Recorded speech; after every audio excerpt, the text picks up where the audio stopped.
ನಮಸ್ಕಾರ ವೀಕ್ಷಕರೇ, ಆಧ್ಯಾತ್ಮಿಕ ಪಯಣದ ಇಂದಿನ ಸಂಚಿಕೆಗೆ ತಮ್ಮೆಲ್ಲರಿಗೂ ಸ್ವಾಗತ.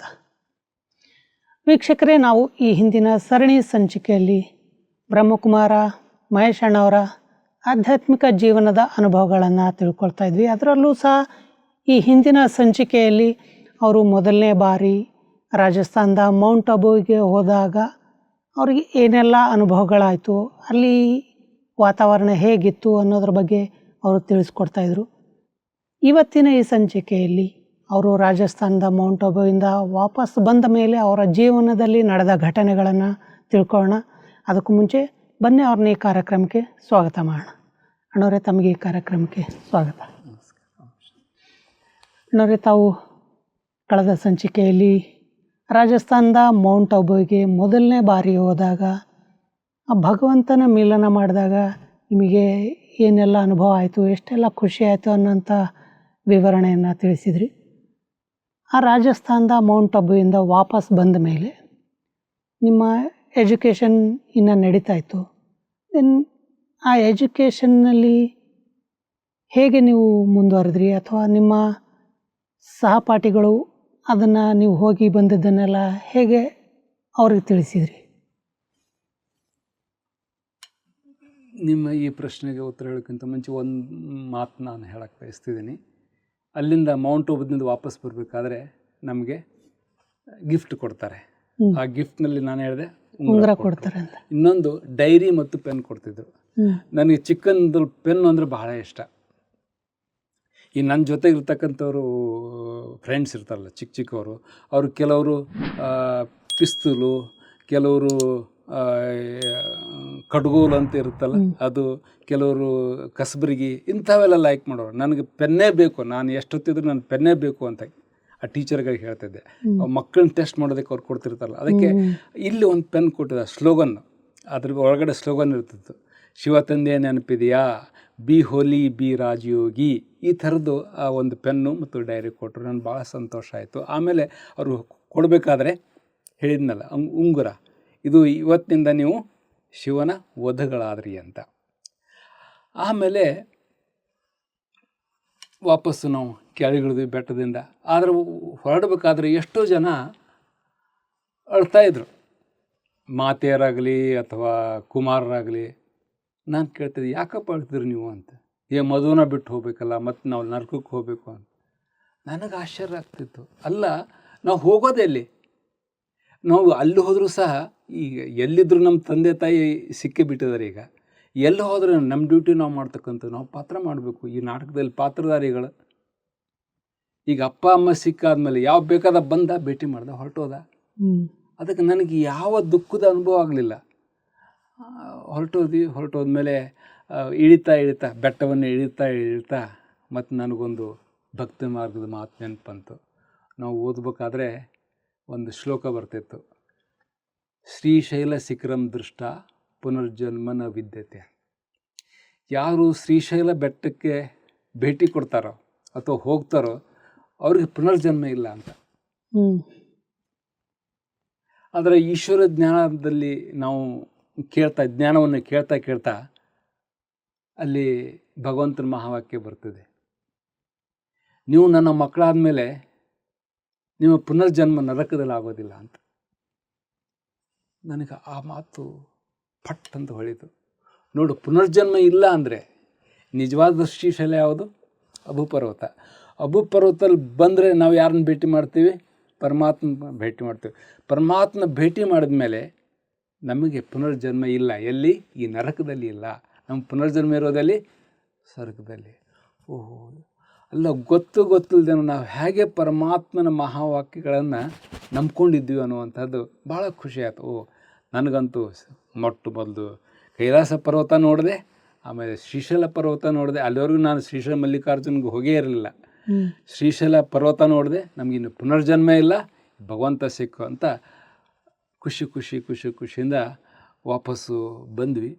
ಬಂದಾದಮೇಲೆ ನಾನು ರೂಮ್ನಲ್ಲಿ ಕೂತ್ಕೊಂಡ್ರೆ 3-4 ದಿವಸವರೆಗೂ ನಾವು ಟ್ರೈನಲ್ಲಿ ಪ್ರಯಾಣ ಮಾಡ್ತಿದ್ದೀವಲ್ಲ, ಹಂಗೆ ಟ್ರೈನಲ್ಲಿ ಹೋದಂಗೆ ಅಲ್ಲಾಡೋದು. ಕಂಟಿನ್ಯೂಸ್ ಜರ್ನಿ ಅಲ್ಲ, 3 ದಿವಸ. ಇದೇನಾಗ್ತಿದೆಯಪ್ಪ ಅಂತ ಕೇಳಿದ್ರೆ ಅದೇ ಒಂದು ಗುಂಗಿನಲ್ಲಿ ದಿನ ಕಳೀತಾ ಇದ್ವಿ. ಆಮೇಲೆ ಟ್ರೈನಲ್ಲಿ ಬರಬೇಕಾದ್ರೆ ಯಾರನ್ನು ನೋಡಿದ್ರು ನನಗೆ ಅವ್ರ ಹಣೆ ಮಧ್ಯದಲ್ಲಿ ಜ್ಯೋತಿ ಬಿಂದು ಕಾಣೋದು. ಹೀಗೆ ಯಾಕಾಗ್ತಿದೆ ಬಿಡು, ಏನೋ ಇರಬೇಕು ಅಂತ.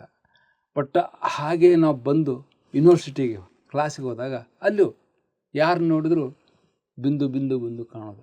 ಹೀಗೆ ಸುಮಾರು 1 ವಾರದವರೆಗೆ ನನ್ನ ದೃಷ್ಟಿ ಎಷ್ಟೊಂದು ಪರಿವರ್ತನೆ ಆಗಿತ್ತು ಅಂದರೆ, ನೋಡಿದವ್ರಿಗೆಲ್ಲ ನನಗೆ ಆತ್ಮ ಕಾಣ್ತಿತ್ತು. ನನಗನ್ನಿಸ್ತು, ನೋಡು ಭಗವಂತ ಎಷ್ಟೊಂದು ತನ್ನ ದೃಷ್ಟಿಯನ್ನು ನನಗೆ ಕೊಟ್ಟಿದ್ದಾರೆ ಅನ್ನುವಂಥದ್ದು ಭಾಳ ಸಂತೋಷ ಆಯಿತು. ಹೀಗಾಗಿ ನನ್ನ ಈ ಒಂದು ಜೀವನ, ವಿದ್ಯಾರ್ಥಿ ಜೀವನ ಮುಂದುವರಿತಾ ಮುಗೀತು. ನಾನು ಅಲ್ಲಿಂದ ಹೋದ ತಕ್ಷಣವೇ ಇನ್ನಾಯ್ತು, ಅಲ್ಲಿ ಭಗವಂತನ ಮೇಲೆ ಮಾಡಾಯಿತು. ಇನ್ನು ನನ್ನ ಜೀವನ ಲಕ್ಷ್ಯ ಏನಪ್ಪ ಅಂತ ಕೇಳಿದ್ರೆ ಅವನ ಸೇವೆ ಮಾಡಬೇಕು. ಹಾಗಿದ್ರೆ ನೀವು ನಿಮ್ಮ ಎಜುಕೇಷನ್ ಮುಗಿದ ಮೇಲೆ ಏನಾದರೂ ಜಾಬ್ ಮಾಡಿದ್ರು ಅಥವಾ ಈ ಬ್ರಹ್ಮಕುಮಾರಿ ಸೇವಾ ಕೇಂದ್ರದಲ್ಲೇ ಸೇರಿದ್ರು? ಇಲ್ಲ, ನನಗೆ ಜಾಬ್ ಮಾಡೋ ಉದ್ದೇಶನೇ ಇರಲಿಲ್ಲ. ಯಾಕಂದರೆ ನಮ್ಮ ತಂದೆ ಹೇಳ್ತಿದ್ರು ನೀನು ಲಾಯರ್ ಆಗಬೇಕು ಅಂತ, ನಮ್ಮ ತಾಯಿ ಹೇಳ್ತಿದ್ರು ನೀನು ಇಲ್ಲೇ ಇರಬೇಕು ಅಂತ. ನನಗೆ ಆಸೆ ಇತ್ತು ನಾನು ಈ ಮಿಲಿಟ್ರಿಯಲ್ಲಿ ಸೇರಬೇಕಂತ. ಕೊನೆಗೆ ಏನಾಯ್ತಪ್ಪ ಅಂದ್ಕದು, ಯಾವುದು ಬೇಡ, ನಾನು IAS ಮಾಡೋಣ ಅಂತ ಪೊಲಿಟಿಕಲ್ ಸೈನ್ಸ್ ತೊಗೊಂಡ್ಬಿಟ್ಟು MA ಮಾಡ್ಕೊಂಡು IAS ಮಾಡಬೇಕು ಅಂತ. IAS ಮಾಡಬೇಕು. ನಾ MAಗೆ ಬಂದ ತಕ್ಷಣ ಭಗವಂತ ಸಿಕ್ಕ ಮೇಲೆ ನನ್ನ ಉದ್ದೇಶನೇ ಚೇಂಜ್ ಆಗಿಬಿಡ್ತಲ್ಲ. ನೌಕರಿ ಅಂತೂ ಮುಗಿದೋಯ್ತು, ಪ್ರಶ್ನೆ ಇಲ್ಲ. ನನಗೆ ಈ ಲೌಕಿಕ ಸಂಸಾರ ನನಗೇನು ಸಂಬಂಧವೇ ಇಲ್ಲ. ನಾನು ಕೇವಲ ಏನಿದ್ರು ಶಿವಭಾವ ಬರೋದು, ಭಗವಂತಂದು ಈ ಭಗವಂತನ ಸೇವೆನೇ ಮಾಡಬೇಕು ಅಂತ. ಆದರೆ ಇದಕ್ಕೆಲ್ಲ ನಿಮ್ಮ ತಂದೆ ತಾಯಿ ಒಪ್ಪಿಗೆ ಕೊಟ್ರೆ? ಯಾಕೆಂದರೆ ಅವ್ರಿಗಿರುತ್ತೆ ಮಗ ದೊಡ್ಡವನಾಗಿ ದುಡಿದು ಮನೆಗೆ ಸಂಪಾದನೆ ಮಾಡಲಿ ಅಂತ. ಆದರೆ ನೋಡಿರಿ, ಪ್ರತಿಯೊಬ್ಬರ ಜೀವನದಲ್ಲಿ ಲೌಕಿಕವಾಗಿರಲಿ ಅಥವಾ ಅಲೌಕಿಕವಾಗಿರಲಿ, ಆಧ್ಯಾತ್ಮಿಕವಾಗಿರಲಿ ಅಥವಾ ಭೌತಿಕವಾಗಿರಲಿ, ಅಲ್ಲಿ ತಂದೆ ತಾಯಿಗಳ ಪಾತ್ರ ಭಾಳ ದೊಡ್ಡದಿರ್ತದೆ. ಈಗ ನಾನು ಮನೆಯಲ್ಲಿ ದೊಡ್ಡ ಮಗ ಆಗಿರೋ ಕಾರಣ ನಮ್ಮ ತಂದೆಗೆ ಆಸೆ ಇತ್ತು, ಇನ್ನೂ ಚಿಕ್ಕ ಮಕ್ಕಳಿದ್ದಾರೆ, ಇವನು ದೊಡ್ಡವನಿದ್ದಾನೆ, ನೌಕರಿ ಮಾಡಿಬಿಟ್ಟು ನಮ್ಮನ್ನೆಲ್ಲ ನೋಡ್ಕೊಳ್ಳಿ ಅಂತ. ಅವರು ರಿಟೈರ್ ಆಗಿದ್ರು ಆಗಲೇ, ಜ್ಞಾನಕ್ಕೆ ನಾನು ಬಂದಾಗ ಅವ್ರು ರಿಟೈರ್ ಆಗಿಬಿಟ್ಟಿದ್ರು. ಅವ್ರ ಆಸೆ ಇತ್ತು. ಆಮೇಲೆ ಮದುವೆ ಮಾಡಬೇಕು, ದೊಡ್ಡ ಮಗ ಆಗಿದ್ದಕ್ಕೆ ಮದುವೆ ಮಾಡಬೇಕು, ಮನೆಯಲ್ಲಿ ಇಷ್ಟೆಲ್ಲ ಜನ ಇದ್ದಾರೆ ಅಂತ. ಆವಾಗ ನಮ್ಮ ತಾಯಿ ಹೇಳಿದ್ರು, ನಾನು ಹೇಳಿದೆ ನಾನು ಮದುವೆ ಆಗೋದಿಲ್ಲ ಮತ್ತು ನಾನು ನಿಮ್ಮನ್ನು ಪಾಲನೆನೂ ಮಾಡೋದಿಲ್ಲ, ನಾನು ಸಮರ್ಪಿತ ಆಗ್ತೀನಿ ಅಂತ. ಅವಾಗ ನೀನು ಸಮರ್ಪಿತ ಆದ್ರೆ ಮತ್ತು ನಮ್ಮ ಗತಿ ಏನು ಅಂತ. ಅವಾಗ ನಮ್ಮ ತಾಯಿ ಹೇಳಿದರು ಅವ್ರಿಗೆ, ನಮ್ಮ ತಂದೆಗೆ, ನೋಡ್ರಿ ನಾವಲ್ಲಿ ಈ ನರಕ ಅನುಭವಿಸಿದ್ದು ಸಾಕು ಸಂಸಾರ ಮಾಡಿ, ಈಗ ಮಕ್ಕಳು ಇದು ಬೇಡ ಅಂತ ಅಂದಮೇಲೆ ಹೋಗಲಿ, ಪರಮಾತ್ಮನ ಕೆಲಸಕ್ಕೆ ಹೋಗ್ತಿದ್ದಾರಲ್ಲ, ಹೋಗಲಿ ಬಿಡು ಅಂತ. ಆಯ್ತು ನಮ್ಮ ತಂದೆ ಆಗಲಿ ಅಂತೇಳಿ. ನಿಮ್ಮ ತಂದೆ ತಾಯಿ ಒಪ್ಪಿಗೆ ಕೊಟ್ಟರು ಸರಿ. ಹಾಗಿದ್ರೆ ಕೆಲವೊಮ್ಮೆ ಈ ಸ್ನೇಹಿತರು ಇಲ್ಲ ಬಂಧು ಬಳಗದವರು ಅವರು ಸಹ ಹೇಳ್ತಿರ್ತಾರೆ, ಅರೆ ಈ ವಯಸ್ಸಿಗೆ ನಿನಗೆ ಈ ಸನ್ಯಾಸಿ ಆಗೋದು ಇದೆಲ್ಲ ಏನಕ್ಕೆ, ಇದೆಲ್ಲ ಎಷ್ಟೊತ್ತಿದ್ರು ವಯಸ್ಸಾದಮೇಲೆ ಮಾಡುವಂಥ ಕೆಲಸ, ಹಾಗಾಗಿ ನೀನು ಮದುವೆ ಆಗುವಂಥ ನಿಮ್ಮ ರಿಲೇಷನ್ಸ್ ಆಯಿತು ಅಥವಾ ನಿಮ್ಮ ಫ್ರೆಂಡ್ಸ್ ಆಗಲಿ ಈ ರೀತಿ ಒತ್ತಾಯ ಮಾಡಿದ್ದು ಅಥವಾ ಸಜೆಷನ್ ಕೊಟ್ಟಿದ್ದಿದೆಯಾ? ಇಲ್ಲ, ಯಾಕಂದರೆ ನಮ್ಮ ಸ್ನೇಹಿತರಲ್ಲಿ ನಮ್ಮದು ಒಂದು 5 ಜನದ ಬಹಳ ಅತ್ಯಂತ ಗಾಢವಾದ ಸ್ನೇಹಿತರು ನಾವು. ಅದರಲ್ಲಿ ನಾನು ಸನ್ಯಾಸಿ ಆದೆ, ಒಬ್ಬ ಬ್ಯಾಂಕ್ ಮ್ಯಾನೇಜರ್ ಆಗಿದ್ದ, ಒಬ್ಬ ಸಬ್ ಇನ್ಸ್ಪೆಕ್ಟರ್ ಆಗಿದ್ದ, ಅಂದರೆ ಅವನು SP ಆಗಿ ರಿಟೈರ್ ಆದ, ಇನ್ನೊಬ್ಬನು ಬೆಂಗಳೂರು ಮಹಾರಾಣಿ ಕಾಲೇಜ್ದಲ್ಲಿ ಸೈಕಾಲಜಿ ಪ್ರೊಫೆಸರ್ ಆಗಿದ್ದ. ಹೀಗೆ ನಾವುಗಳು. ಬಟ್ ನಾವು ಅನ್ಯೋನ್ಯವಾಗಿದ್ದರು. ಅವರು ಸ್ವಲ್ಪ ನನಗೆ ಬಹಳ ರೆಸ್ಪೆಕ್ಟ್ ಕೊಡ್ತಿದ್ರು. ಯಾಕಂತ ಕೇಳಿದ್ರೆ ಅವರು ಓದಿನಲ್ಲಿ ಅಷ್ಟು ಈಗ ನಾವು ಅಗಲಿದ ಮೇಲೆ ಅವ್ರು ದೊಡ್ಡ ದೊಡ್ಡ ಪೋಸ್ಟಲ್ಲಿದ್ದರು.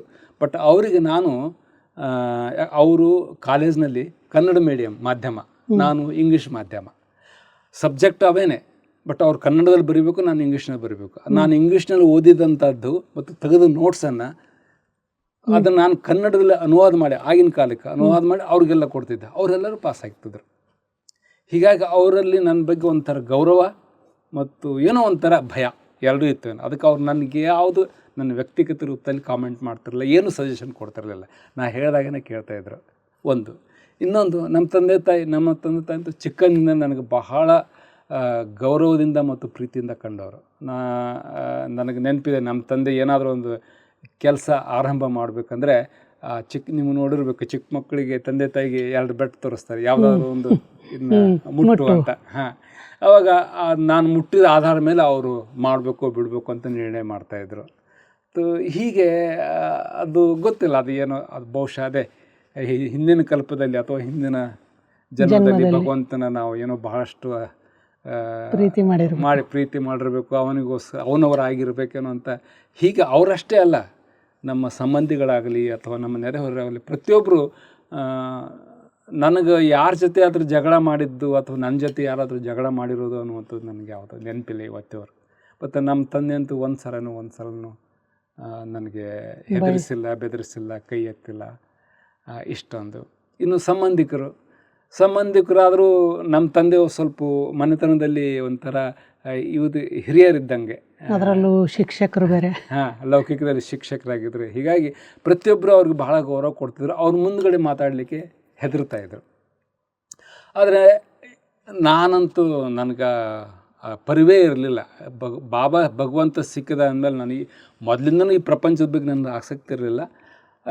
ಜ್ಞಾನ ಸಿಕ್ಕ ಮೇಲಂತೂ ನೀನು ಯಾಕೋ ನೀನು ಹಾಗೆ ಯಾಕೋ ಅಂತಾರಲ್ಲ, ಹಾಗೆ ನಾನು ಪ್ರಪಂಚ ಯಾರನ್ನು ನನ್ನ ಕಿವಿಗೆ ಕೇಳ್ತಿರಲಿಲ್ಲ. ಯಾರು ಏನಂದರೂ ಕೂಡ ಅಷ್ಟು ನನ್ನ ವಿಷಯಲ್ಲಿ.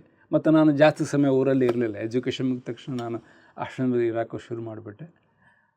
ಹೀಗೆ ನೀವು ಇದಕ್ಕಿಂತ ಮುಂಚೆ ಹೇಳಿದ್ರಿ ಹುಬ್ಬಳ್ಳಿಯಲ್ಲಿ ಸೇವಾ ಕೇಂದ್ರದಲ್ಲಿ 10 ವರ್ಷ ಸೇವೆ ಮಾಡಿದೆ ಅಂತ.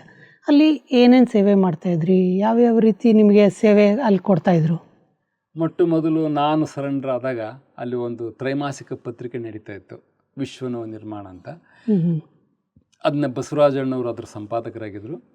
ಆಮೇಲೆ ಮೈಸೂರಿನೊಬ್ಬ ರಾಮಕೃಷ್ಣಣ್ಣವರು ಅಂತಿದ್ರು, ಬಹಳ ವಿದ್ವಾನ್ರು ಅವರು. ಗೀತೆ ಮೇಲಂತೂ ಅವರು ಎತ್ತಿದ ಕೈ, ಮಾಸ್ಟ್ರಿ. ಅವರು ಅದರ ಎಡಿಟಿಂಗು ಮತ್ತು ಪ್ರಿಂಟಿಂಗ್ ಮಾಡ್ತಾಯಿದ್ರು. ಮುದ್ರಕರು ಮತ್ತು ಅವರು ಸಂಪಾದಕರು, ಪ್ರಕಾಶಕರು ಬಸವರಾಜಣ್ಣವರು, ಈಶ್ವರಿ ವಿಶ್ವವಿದ್ಯಾಲಯ, ಬಿಹಾಫ್ ಆಫ್ ಈಶ್ವರಿ ವಿಶ್ವವಿದ್ಯಾಲಯ. ಅವಾಗ ಅವರು ಒಂದು ಪ್ರಿಂಟಿಂಗ್ ಪ್ರೆಸ್ ಇತ್ತು, ಅಲ್ಲಿ ಕೈಯಿಂದ ಮೊಳೆ ಜೋಡಿಸೋದು ಅದು. ಆಮೇಲೆ ಕಾಲಿಂದ ಒತ್ತಕ್ಕಂಥದ್ದು ಪ್ರಿಂಟಿಂಗ್ ಮಷಿನ್. ಮೋಟ್ರು ಅದೆಲ್ಲ ಇರಲಿಲ್ಲ. ಮತ್ತು ಅವಾಗ ಶುರುವಾತನಲ್ಲ, ಕರೆಂಟು ಅಷ್ಟು ಖರ್ಚು ಮಾಡುವಷ್ಟು ಆ ಲೆವೆಲ್ ಇರಲಿಲ್ಲ ಸಂಸ್ಥೆ. ಹೀಗಾಗಿ ಅವರು ವಯಸ್ಸಾಗಿತ್ತು ಆವಾಗಲೇ. ಅವರು ಸುಮಾರು 60 ವರ್ಷ, ನಾವು 20 ವರ್ಷ 21 ವರ್ಷ, ಅವರು 60 ವರ್ಷದವರು ಇದ್ದರು. ಪಾಪ ಅವ್ರು ತುಳಿತಾಯಿದ್ರು. ನಾನು ತುಳಿಯೋದು, ಅವರು ಪೇಪರ್ ಹಾಕಿ ಪ್ರಿಂಟ್ ಮಾಡೋದು ಮತ್ತು ಕಂಪೋಸ್ ಮಾಡಿ ಪ್ರಿಂಟ್ ಅವ್ರು ಕೆಲಸ ಮಾಡ್ತಾರೆ. ಸುಮಾರು 2 ವರ್ಷ ನಾನು ಹಾಗೆಯೇ ಕೆಲಸ ಮಾಡಿದೆ. ಮುಂದೆ ಅವ್ರಿಗೆ ವಯಸ್ಸು ಆಯಿತು. ಹೀಗಾಗಿ ಅವರು ವಾಪಸ್ಸು ಮೈಸೂರಿಗೆ ಹೋದರು. ಆಗ ನನಗೆಲ್ಲ ಇದೆಲ್ಲ ಅನುಭವ ಇತ್ತಲ್ಲ, ಮೊದಲಿಂದನೂ ಸಾಹಿತ್ಯದಲ್ಲಿ ಬಹಳ ನನಗೆ ರುಚಿ. ನಾನು ಯೂನಿವರ್ಸಿಟಿಯಲ್ಲಿ MA ಓದೋಕ್ಕೆ ಹೋಗಿದ್ದರೂ ಕೂಡ ನಾನು ಟೆಕ್ಸ್ಟ್ ಬುಕ್ ಓದ್ತಿರಲಿಲ್ಲ, ಕನ್ನಡ ಸಾಹಿತ್ಯ ಓದ್ತಿದ್ದೆ. ಅದರಲ್ಲಿ ಒಂದು ಪ್ರಬುದ್ಧ ಕರ್ನಾಟಕ ಅಂತ ಒಂದು ಹಿಂದಿನ ಕಾಲದಲ್ಲಿ ಪತ್ರಿಕೆ ಇತ್ತು. ಅದರಲ್ಲಿ ಕರ್ನಾಟಕದ ಎಲ್ಲ ಕವಿಗಳು ಮತ್ತು ಲೇಖಕರು ಅದರದ್ದೆಲ್ಲ ಸಂಗ್ರಹ ಅದರಲ್ಲಿತ್ತು. ನಾನು ಅದನ್ನು ಓದ್ತಾ ಇದ್ದೆ. ಆಮೇಲೆ ನಿಮ್ಗೆ ಗೊತ್ತಿರ್ಬೋದು, ಕರ್ನಾಟಕದ ವೀರರತ್ನಗಳು ಅಂತ ಒಂದು ಪುಸ್ತಕ ಇದೆ ಹೊತ್ತಿಗೆ, ಅದು ಆಲೂರು ವೆಂಕಟರಾಯರ್ ಅಂತ ಅವ್ರು ಬರೆದಿದ್ದು. ಅದನ್ನು ನಾನು ಅಭ್ಯಾಸ ಮಾಡ್ತಿದ್ದೆ. ಆಮೇಲೆ ಕರ್ನಾಟಕದ ಗತವೈಭವ ಅಂತ ಇನ್ನೊಂದು ಪುಸ್ತಕ ಇತ್ತು. ಬರೀ ಇಂಥದ್ದೇ ಸಾಹಿತ್ಯ, ಕರ್ನಾಟಕದ ಬಗ್ಗೆ ಹೀಗೆ ಓದಿ ನಾನು ಮೊದಲೇ ವರ್ಷ ಕಳೆದ ಸಮಯ. ಕೊನೆಗೆ 1 ತಿಂಗಳು ಈ ಸ್ಟಡಿ ಮಾಡಿದ್ದು. ಫೈನಲ್ ಇಯರ್ಗಂತೂ ಬಾಬಾನ ಸೇವೆಯಲ್ಲಿ, ಭಗವಂತನ ಸೇವೆಯಲ್ಲಿ ಸಮರ್ಪಣೆ ಆಗಿದೆ. ಹೀಗೆ ಇಷ್ಟಾದಮೇಲೆ ಶುರು ಮಾಡಿದೆ. ಶುರು ಹಾಕಿಂತ ಇನ್ನೊಂದು ಘಟನೆ ನಾನು ಮಧ್ಯದಲ್ಲಿ ಹೇಳಬೇಕಿತ್ತು. ಈ ನಾನು ಆಶ್ರಮದಲ್ಲಿ ಪೂರ್ಣತಃ ಇರೋಕ್ಕಿಂತ ಮುಂಚೆ ಪರೀಕ್ಷೆ ಪಾಸ್ ಆದಮೇಲೆ ಆ ಸರ್ಟಿಫಿಕೇಟ್ ತರಕ್ಕೆ ಹೋಗ್ಬೇಕಲ್ಲ, ಅದನ್ನ ತರೋದಕ್ಕೆ ನಾನು ಯೂನಿವರ್ಸಿಟಿಗೆ ಹೋದೆ. ಯೂನಿವರ್ಸಿಟಿಯಲ್ಲಿ ಆಫೀಸಿಗೆ ಹೋದೆ. ಆಫೀಸಿಗೆ ಕ್ಲರ್ಕ್ ಹೇಳಿದೆ, ನೋಡಪ್ಪ ನನಗೆ ಸರ್ಟಿಫಿಕೇಟ್ ಬೇಕು ಅಂತ. ಅವನು ಹೇಳ್ದ, ಸರಿ ಅಲ್ಲಿ ಹೆಡ್ ಆಫ್ ದ ಡಿಪಾರ್ಟ್ಮೆಂಟ್ ಇದ್ದಾರೆ, ಅವ್ರನ್ನ ಕಾಣು ಅಂತ ಹೇಳಿದೆ. ಅವ್ರ ಹತ್ರ ಇರ್ತದೆ, ಅವ್ರು ಸೈನ್ ಮಾಡಿದ ಮಾತು ಕೊಡ್ತಾರೆ. ಸರಿ ಅಂತ ಅವ್ರ ಹತ್ರ ಹೋದೆ. ಅವರು ಏನೋ ಕೆಲಸದಲ್ಲಿ ಬ್ಯುಸಿ ಇದ್ದರು. ನಾನು ಹೋಗಿ ನಿಂತ್ಕೊಂಡೆ. ಸ್ವಲ್ಪ ಹೊತ್ತು ನಂತರ ಅವರು ತಲೆ ಮೇಲೆ ಎತ್ತಿ ನೋಡಿದ್ರು. ಯಾರಪ್ಪ ನೀನು, ಯಾಕೆ ಬಂದಿದ್ದೀಯಾ ಅಂತ ಕೇಳಿದ್ರು. ಸರ್ ನನಗೆ ಸರ್ಟಿಫಿಕೇಟ್ ಬೇಕು ಅಂತ. ಯಾವ ಸರ್ಟಿಫಿಕೇಟ್ ಬೇಕು ಅಂತ. MA ಫೈನಲ್ದು. ಯಾರಿಗೆ ಅಂತ. ಯಾರ್ದು ಬೇಕದು? ನಂದು ಬೇಕು ಸರ್ ಅಂತ. ನಿಂದು? ನೀನೇನು ಇದು ಸ್ಟೂಡೆಂಟಾ ನಮ್ಮದು ಅಂತ. ಹೌದು ಸರ್ ಅಂತ. ಅಚ್ಚಾ, ನಾನು ನೋಡೇ ಇಲ್ವಲ್ಲ ನಿನಗೆ ಒಂದು ಸರನು ಅಂತ. ಇಲ್ಲ ಸರ್, ನಾನು ಹಿಂದ್ಗಡೆ ಕೂತ್ಕೊಳ್ತಿದ್ದೆ ಆಗಿದೆ. ಹಿಂದ್ಗಡೆ ಕೂತ್ಕೊಳ್ತಿದ್ಯಾ? ಆಮೇಲೆ ನಿನ್ನ ಹೆಸರು ಏನು ಅಂತ ಅಟೆಂಡೆನ್ಸ್ ನೋಡಿದ್ರು ಫುಲ್ ಅಟೆಂಡೆನ್ಸ್ ಫುಲ್ ಇದೆಯಲ್ಲ, ಮತ್ತು ನಾನು ನಿನ್ನ ಒಂದು ಸಲ ನೋಡಿಲ್ಲಲ್ಲ ಅಂದಾಗ ನಾನು ಹೇಳಿದ್ನಲ್ಲ ಹಿಂದೆ ಕೂತ್ಕೊಳ್ತೀನಿ. ಹಿಂದೆ ಕೂತ್ಕೊಳ್ತೀಯಾ? ಸರಿ, ತಿಂಗಳಿಗೆ ಒಂದು ಸಲ ಒಂದು ಪೇಪರ್ ಸಬ್ಮಿಟ್ ಮಾಡಿ ಅದನ್ನ ಓದ್ಬೇಕಲ್ಲ ಸ್ಟೇಜ್ ಮೇಲೆ, ನೀವು ಒಂದು ಸಲನೂ ಓದಿಲ್ವಾ? ನಾನು ನೋಡೇ ಇಲ್ವಲ್ಲ ಅಂತ ನನಗೆ ಬಡ ಬಡ ಬಡ ಅನ್ನಕತ್ತು. ಬಾಬಾ ಏನು ಮಾಡ್ಬೇಕಪ್ಪ, ಏನಾದರೂ ದಾರಿ ತೋರಪ್ಪ ಅಂತ ಬಾಬಾ ನೆನ್ಪು ಮಾಡ್ತಾ ನಿಂತ್ಕೊಂಡೆ. ಆ ಹೃದಯ ಜೋರಾಗಿ ಬಿಡ್ತಿತ್ತಲ್ಲ. ಅವಾಗ ಆಗಿನ ಕಾಲದಲ್ಲಿ ಒಂದು ಟ್ರಯಾಂಗಲ್ ಬ್ಯಾಡ್ಜ್ ಇತ್ತು ಶಿವಬಾಬಾರದು. ಒಂದು ಕಡೆ ಡೀಪ್ ರೆಡ್ ಶಿವಬಾಬಾ, ಇನ್ನೊಂದು ಕಡೆ ತ್ರಿಮೂರ್ತಿ. ಆ ಶಿವಬಾಬಾದು ಎಷ್ಟು ಡೀಪ್ ಅಂದರೆ ಭಾಳ ಫಳ ಫಳ ಫಳ ಹೊಳೆಯೋದು ಅದು. ಅವಾಗ ನನ್ನ ಎದೆ ಡಬ ಡಬ ಅಂತಿತ್ತಲ್ಲ, ಅದು ಮೇಲೆ ಕೆಳಗೆ ಹೋಗ್ತಿತ್ತು. ಅಲ್ಲಿ ಮೇಲ್ಗಡೆ ಟ್ಯೂಬ್ಲೈಟ್ ಇತ್ತು. ಆ ಟ್ಯೂಬ್ಲೈಟ್ಗೆ ಅದು ರಿಫ್ಲೆಕ್ಟ್ ಆಗಿ ಅವ್ರ ಕಣ್ಣು ಕೂಗ್ತಾ ಇತ್ತು. ಅವಾಗ ಅವ್ರು ನೋಡಿದ್ರು, ಏನದು ಅಂತ ಕೇಳಿದರು. ನಿಮ್ಗೆ ಗೊತ್ತಲ್ಲ, ಈ ಬ್ರಹ್ಮಕುಮಾರರಿಗೆ ಅಥವಾ ಕುಮಾರರಿಗೆ ಸ್ವಲ್ಪ ಜ್ಞಾನದ ಬಗ್ಗೆ ಯಾರಾದರೂ ಕೇಳಿದ್ರೆ ಸಾಕು, ಬದುಕುದಿಯ ಬಡಜೀವ ಅಂತ ಅಂತಾರಲ್ಲ, ಹಾಗೆ ಬಾಬಾ ಥ್ಯಾಂಕ್ಸ್ ಅಂತೇಳಿ ಅವ್ರಿಗೆ ಪರಮಾತ್ಮನ ಪರಿಚಯ ಕೊಟ್ಟೆ. ಇದು ನಿರಾಕಾರ ಶಿವ ಪರಮಾತ್ಮನ ರೂಪ. ಅವನು ಅಶರೀರಿ, ಅಜನ್ಮ, ಪರಂಧಾಮ ನಿವಾಸಿ, ಮುಕ್ತಿ, ಜೀವನ್ಮುಕ್ತಿದಾತ, ಶಾಂತಿ ಸಾಗರ, ಸುಖ, ಹೀಗೆ ಪರಮಾತ್ಮನ ಪರಿಚಯ ಕೊಟ್ಟೆ. ಆಮೇಲೆ ತ್ರಿಮೂರ್ತಿಗಳ ಪರಿಚಯ ಕೊಟ್ಟೆ, 3 ಲೋಕದ ಪರಿಚಯ ಕೊಟ್ಟೆ. ಇಷ್ಟರಲ್ಲಿ ಅವರು ಎಲ್ಲೋ ಒಂದು ಕಡೆ ಮಾಯ ಆಗ್ಬಿಟ್ರು. 1 ಸೆಕೆಂಡ್ ಅಥವಾ 1-2-3 ಸೆಕೆಂಡ್ ಇರಬೇಕೇನೋ. ನನಗೆ ಗೊತ್ತಾಯ್ತು, ಅಂತೂ ಬಾಬಾ ಏನೋ ಜಾದು ಮಾಡಿದರು ಅಂತ ಆಯಿತು. ಮತ್ತು ಆಮೇಲೆ ಅವ್ರು ಸ್ವಲ್ಪ ಬಂದರು, ಕೆಳಗಡೆ ಬಂದು, ಹಾಗೆ ನೀನು ಎಲ್ಲಾದರೂ ಒಂದು ಆಶ್ರಮಕ್ಕೆ ಹೋಗ್ತಿದ್ದೀಯಾ? ಹೌದು ಸರ್, ನಾನು ಈಶ್ವರಿ ವಿಶ್ವವಿದ್ಯಾಲಯಕ್ಕೆ ಹೋಗ್ತೀವಿ. ಯಾಕಂದ್ರೆ ನಾವು ಅಲ್ಲಿ ಬ್ರಹ್ಮಕುಮಾರಿ ಅಂತಿರಲಿಲ್ಲ, ಈಶ್ವರಿ ವಿಶ್ವವಿದ್ಯಾಲಯ. ಅಲ್ಲಿ ಈಶ್ವರನ ಭಕ್ತರು ಜಾಸ್ತಿ ಇರೋ ಕಾರಣ ಈಶ್ವರಿ ವಿಶ್ವವಿದ್ಯಾಲಯ.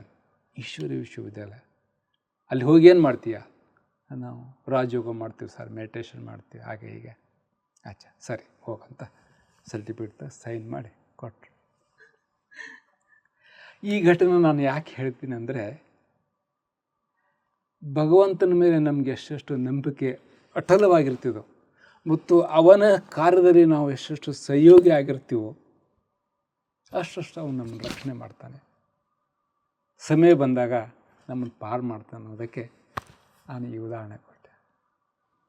ಅನಂತರ ಈ ಪ್ರೆಸ್ಸಿನ ಜವಾಬ್ದಾರಿ ಪೂರ್ತಿ ನೀವೇ ವಹಿಸ್ಕೊಂಡ್ರ? ಆವಾಗ ನಾನಿದ್ದೆ. ಸುಮಾರು 1980 ಶಿವಮೊಗ್ಗದಿಂದ ಒಬ್ಬ ಸುರೇಶ್ ಬೈ ಅಂತ, ಈಗ ಅವರು ಜ್ಞಾನ ಸರೋವರದಲ್ಲಿದ್ದಾರೆ, ಅವರು ಸಮರ್ಪಣೆ ಆದರು. ಅವ್ರು ಬಂದರು. ನಾನು ಹೊರಗಡೆಯಿಂದ ಪ್ರಿಂಟ್ ಮಾಡಿಸ್ತಿದ್ವಿ. ಅವ್ರು ಬಂದಮೇಲೆ ಮತ್ತು ನಾವು ನಮ್ಮದೇ ಆದಂಥ ಒಂದು ಪ್ರಿಂಟಿಂಗ್ ಪ್ರೆಸ್ಸಲ್ಲಿ ಹಾಕಿದ್ವಿ.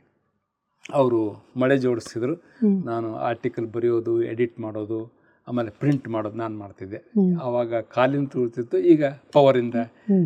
ನಾವಿಬ್ಬರು ಸುಮಾರು ವರ್ಷ 4-5 ವರ್ಷ ನಾವಿಬ್ಬರೇ ಮಾಡಿದ್ವಿ. ಆವಾಗ ಸುಮಾರು 2000 ಸರ್ಕ್ಯುಲೇಷನ್ ಇರ್ತದೆ ಮಾಸಪತ್ರಿಕೆ. ಮತ್ತು ಬಾಬಾ ನೋಡಿ, ನಮಗೆ ದಾದಿಯರೆಲ್ಲ ಹೇಳ್ತಾಯಿದ್ರು, ನಿಮ್ಗೇನು ಸೇವೆ ಸಿಕ್ಕರೂ ಆಗಲ್ಲ ಅನ್ಬೇಡ್ರಿ ಅಂತ. ಯಾಕಂತ ಕೇಳಿದ್ರೆ ಅದನ್ನ ಸೇವೆ ಕೊಡೋರು ನಿಮ್ಮ ಟೀಚರ್ ಅಲ್ಲ, ಭಗವಂತ. ನೀವು ಅದಕ್ಕೆ ಯೋಗ್ಯ ಅಂತ ನಿಮ್ಮನ್ನು ಅವ್ರ ಮುಖಾಂತರ ಕೊಡ್ತಾನೆ ಸೇವೆ. ಅದನ್ನು ನೀವು ರಿಜೆಕ್ಟ್ ಮಾಡಬೇಡ್ರಿ ಅಂತ. ಬರದೇ ಹೋದರೂ ಸಹ ಅದನ್ನ ಸ್ವೀಕಾರ ಮಾಡಿರಿ. ಯಾಕಂದ್ರೆ ಕೊಟ್ಟವನು ಭಗವಂತ. ಅವನು ನಿಮ್ಮ ಸೇವೆ ಕೊಟ್ಟಾನಂದಮೇಲೆ ಆ ಶಕ್ತಿನೂ ಕೊಡ್ತಾನೆ ಮತ್ತು ಕಲೆನೂ ಕೊಡ್ತಾನೆ ಅಂತ. ನಾವು ನಮ್ಮ ಜೀವನದಲ್ಲಿ ಇದೇನೂ ಗೊತ್ತಿಲ್ಲ, ಯಾವುದು ಪ್ರಿಂಟಿಂಗದ್ದು ನಾಲೆಜು ಅದು ಇದು. ನನಗೆ ಬರೆಯೋದ ಕಲೆ ಒಂದು ಮಾತ್ರ ಗೊತ್ತಿತ್ತು. ಬರೆಯೋದ್ರಲ್ಲಿ ಸ್ವಲ್ಪ ನನಗೆ ಆಸಕ್ತಿ ಇತ್ತು.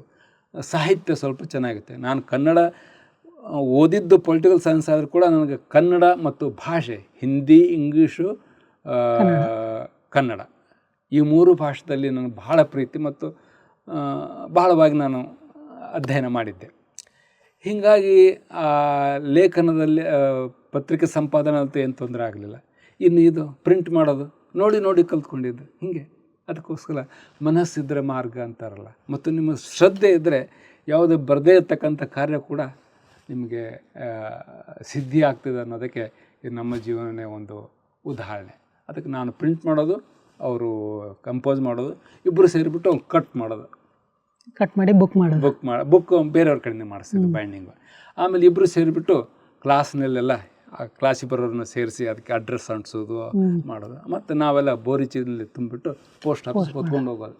ಈ ಥರ ಮುಂದೆ 85ರಲ್ಲಿ ಇನ್ನೊಬ್ಬ ಅಣ್ಣ ಬಂದ, ಆನಂದಣ್ಣ ಅಂತ. ಈಗ ಅವನು ಇನ್ನೂ ಚಿಕ್ಕವನು, ಓದ್ತಾ ಇದ್ದ. ಅವನು ಬಂದ. ಹೀಗೆ ನಾವು 3 ಜನ ಸೇರಿಕೊಂಡು ಮ್ಯಾಗ್ಝಿನ್ನು, ಲಿಟ್ರೇಚರ್ ಪುಸ್ತಕಗಳನ್ನ ಪ್ರಿಂಟ್ ಮಾಡಿದ್ದು, ಕನ್ನಡ ಪುಸ್ತಕಗಳನ್ನು. ನಾನು ವರ್ಷಕ್ಕೆ 1 ಸಾರಿನೋ ಅಥವಾ 2 ವರ್ಷಕ್ಕೆ 1 ಸಾರಿನೋ ಶಿವಕಾಶಿಗೆ ಹೋಗ್ಬಿಟ್ಟು ಕವರ್ ಪೇಜ್ ಪ್ರಿಂಟ್ ಮಾಡ್ಕೊಂಡು ಬರ್ತಿದ್ದೆ. ಹೀಗೆ ನನಗೆ ಪ್ರಿಂಟಿಂಗ್ದಲ್ಲಿ ಭಾವ ಗೊತ್ತಿಲ್ಲದೇನೋ ಅಥವಾ ಬೇಕು ಬೇಡದೇನೋ ಇದೆಲ್ಲ ಒಂದು ಅನುಭವನ ಮಾಡಿಸಿದ್ರು. ಆಫ್ಸೆಟ್ ಪ್ರಿಂಟಿಂಗ್ನಲ್ಲಿ ಹೇಗೆ ಪ್ರಿಂಟ್ ಆಗ್ತಿದೆ, ಅಲ್ಲಿ ಹೇಗೆ ಏನೇನು ಬೇಕು ಅಂತಿದೆಲ್ಲ. ಈಗ ಆದಮೇಲೆ 86ರವರೆಗೂ ನಾನು, ಸುರೇಶ್ ಅಣ್ಣ, ಆನಂದಣ್ಣ ಅಂತ 3 ಜನ ಬುಕ್ನ ಲಿಟ್ರೇಚರ್ ಡಿಪಾರ್ಟ್ಮೆಂಟ್ ಎಲ್ಲ ಸಂಭಾಲನೆ ಮಾಡ್ತಿದ್ವಿ. ಹಾಗಿದ್ರೆ ಈ ನಡುವೆ ಈ 10 ವರ್ಷ ನೀವು ಇಲ್ಲಿ ಹುಬ್ಬಳ್ಳಿಯಲ್ಲಿ ನಿಮ್ಮ ಸೇವೆ ನಿಮ್ಮದೇ ಆದಂಥ ಒಂದು ಲೋಕದಲ್ಲಿದ್ರಿ. ಹಾಗಿದ್ರೆ ನಿಮ್ಮ ಮನೆಯಲ್ಲಿ ನಿಮ್ಮ ಅಕ್ಕ ನಿಮಗಿಂತ ಮುಂಚೆ ಜ್ಞಾನಕ್ಕೆ ಬಂದಿದ್ದರು, ಜೊತೆ ನಿಮ್ಮ ತಂದೆ ತಾಯಿನೂ ಸಹ ಕ್ಲಾಸಿಗೆ ಹೋಗ್ತಾಯಿದ್ರು.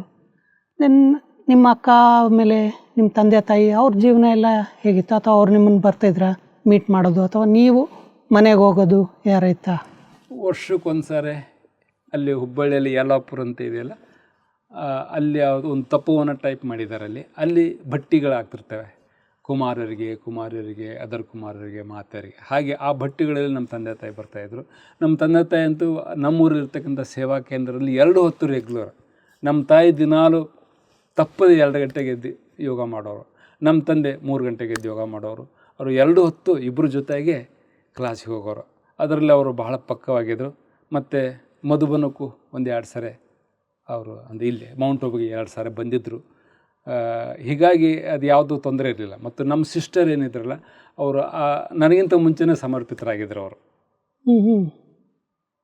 ಅಂದರೆ ಮುಂಚೆ ಅಷ್ಟೇ ಅವರು 2-3 ತಿಂಗಳು ಹೆಚ್ಚು ಕಡಿಮೆ. ಅಂದರೆ ಅವ್ರು ಮೊದಲಿಂದನೇ ಅವರು ಆಶ್ರಮಕ್ಕೆ ಹೋಗೋದು ಬರೋದು. ಅವ್ರನ್ನ ಅವರು ಬೇರೆ ಕಡೆ ಸೆಂಟ್ರ್ಗಳಲ್ಲಿ ಸೇವೆ ಮಾಡೋಕ್ಕೆ ಕಳಿಸ್ತಾಯಿದ್ರು. ಹೀಗಾಗಿ ಅವರು ಆಗಲೇ ಅದು ನಮಗೆ ಅದು ಈ ಬೇರೆ ಅನ್ನುವಂಥ ಭಾವನೆನೂ ಬರಲಿಲ್ಲ. ನಮ್ಮ ಮನೆ ಬೇರೆ, ಆಶ್ರಮ ಬೇರೆ.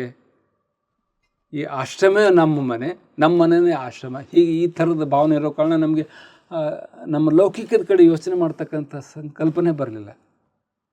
ನಮ್ಮ ತಂದೆ ತಾಯಿ ಗತಿ ಏನು, ತಂಗಿಯರ ಗತಿ ಏನು, ತಮ್ಮನ ಗತಿ ಏನು, ಈ ಭಾವನೆನೇ ಇರಲಿಲ್ಲ. ಅದು ಅದೇ ನಾ ಹೇಳಿದ್ನಲ್ಲ, ಒಂದು ಬಾಬಾನ ಮಹಾವಾಕ್ಯ ನನ್ನ ಬುದ್ಧಿಯಲ್ಲಿ ಅಚ್ಚುಕಟ್ಟಾಗಿ ಇವತ್ತಿಗೂ ಮುದ್ರಿತ ಆಗಿದೆ.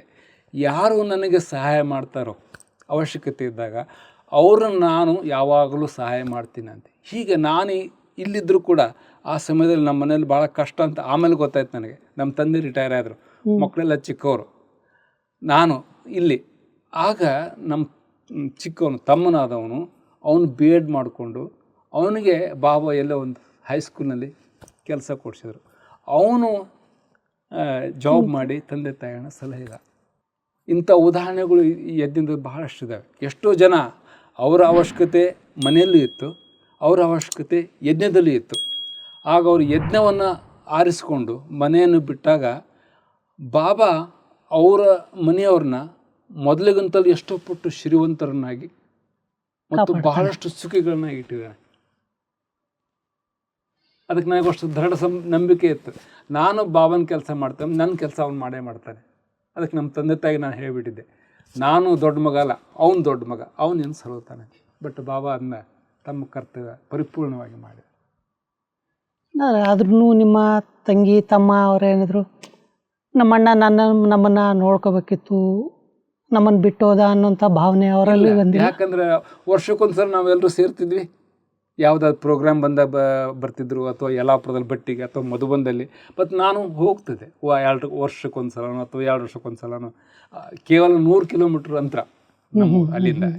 ಹೀಗಾಗಿ ಅಂದು ಹೋಗಬೇಕು ಅಂದಾಗ 3 ಗಂಟೆ ಬಸ್ನಲ್ಲಿ ಪ್ರಯಾಣ ಮಾಡಿಬಿಟ್ರೆ ಮನೆಗೆ ಹೋಗೋದು ಬರೋದು. ಹೀಗಾಗಿ ನಮ್ಗೆ ಅದು ಅನಿಸ್ಲೇ ಇಲ್ಲ ನಾವು ದೂರ ಇದ್ದೀವಿ ಅಂತ ಮನೆಯಿಂದ.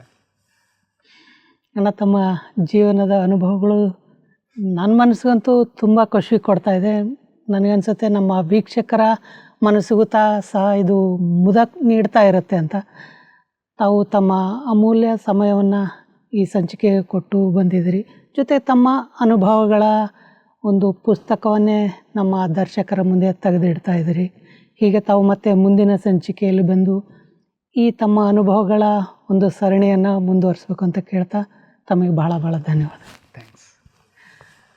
ನೋಡಿದ್ರಲ್ಲ ವೀಕ್ಷಕರೇ, ಅಣ್ಣವರ ಜೀವನದಲ್ಲಿ ಆ ಒಂದು ದೃಢ ನಿಶ್ಚಯ, ತಮ್ಮ ಜೀವನವನ್ನು ಭಗವಂತನ ಕಾರ್ಯಕ್ಕೆ ಅರ್ಪಣೆ ಮಾಡಿದರೆ ತಮ್ಮ ಒಂದು ಜವಾಬ್ದಾರಿಗಳೇನಿತ್ತು ಅದೆಲ್ಲವನ್ನೂ ಸಹ ಭಗವಂತ ನಿಭಾಯಿಸ್ತಾನೆ ಅನ್ನೋದು. ಅದೇ ಥರ ಭಗವಂತನೂ ಸಹ ಅವರ ಒಂದು ಜವಾಬ್ದಾರಿ ಏನಿತ್ತು ದೊಡ್ಡ ಮಗನಾಗಿ ಅದೆಲ್ಲವನ್ನೂ ಸಹ ಭಗವಂತನೇ ನಿಭಾಯಿಸಿ ಅವ್ರ ಮನೆಯನ್ನು ಸಹ ನಡೆಸ್ತಾಯಿದ್ರು. ಜೊತೆಗೆ ಅಣ್ಣವರ ಒಂದು ಸೇವೆ, ಅವರು ಹೇಳೋವಂಥ ಮಾತುಗಳೆಲ್ಲ ಗೊತ್ತಾಗ್ತಾಯಿತ್ತು. ಅವರು ಅಥಕ್ ಸೇವಾದಾರಿ, ಯಾವುದೇ ಒಂದು ಸುಸ್ತು ಅನ್ನುವಂಥದ್ದೇ ಇರಲಿಲ್ಲ. ಜೊತೆಗೆ ಆ ಸೇವೆಯನ್ನು ಸಹ ಖುಷಿಯಿಂದ ಮಾಡುವಂಥದ್ದು ಅವರ ಮುಖ ಚೆಹರೆಯಲ್ಲಿ ಈಗಲೂ ಸಹ ನಮಗೆ ಕಾಣಿಸ್ತಾ ಇದೆ. ಹೀಗೆ ನಮ್ಮ ಕಾರ್ಯಕ್ರಮಗಳನ್ನು ವೀಕ್ಷಿಸ್ತಾ ಇರಿ. ಮತ್ತೆ ಮುಂದಿನ ಸಂಚಿಕೆಯಲ್ಲಿ ಭೇಟಿಯಾಗೋಣ. ಅಲ್ಲಿವರೆಗೂ ತಮ್ಮೆಲ್ಲರಿಗೂ ಧನ್ಯವಾದಗಳು.